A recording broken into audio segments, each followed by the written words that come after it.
o kefe o lau ia a e kukui. Ta alunga ko ini, ka pau na hai whamili ko ini, ko hawa ko puna whanau o kefe o lau ia, e ta alunga pe. O sio ke nga kai ke lau, whinga mai ko whakau e lau ta alunga.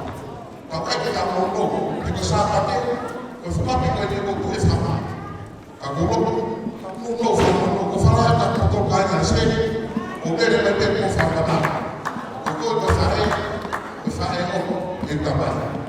O tu me fine, na hagete tapai a kuia, ha fe fine ke ka fe fine. E ko fifia ki nere mai whahoko ta anuma mini, neo ka kiri, ma alu o kona. O whara e ka koto, whamini o tua whara.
Kap moe afio e otua hata wata lolo tonga.